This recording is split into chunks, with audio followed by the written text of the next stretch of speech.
اعوذ باللہ من الشیطان الرجیم، بسم اللہ الرحمن الرحیم۔ شروع اللہ کے نام سے جو بڑا مہربان اور نہایت رحم فرمانے والا ہے۔ صلی اللہ علیہ وآلہ وسلم۔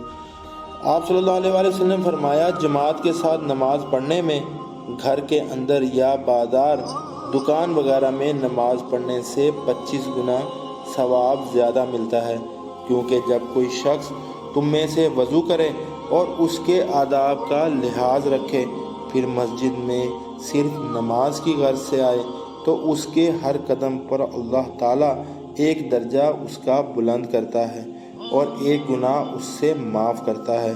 اس طرح وہ مسجد کے اندر آئے گا، مسجد میں آنے کے بعد جب تک نماز کے انتظار میں رہے گا، اسے نماز ہی کی حالت میں شمار کیا جائے گا، اور جب تک اس جگہ بیٹھا رہے جہاں اس نے نماز پڑھی ہے، تو فرشتے اس کے لیے رحمت خداوندی کی دعائیں کرتے ہیں۔ اے اللہ اس کو بخش دے، اے اللہ اس پر رحم کر، جب تک کہ ریح خارج کر کے وہ فرشتوں کو تکلیف نہ دے۔ سبحان اللہ۔ یا اللہ ہمیں بھی باجماعت نماز پڑھنے کی توفیق عطا فرما، آمین یا رب العالمین۔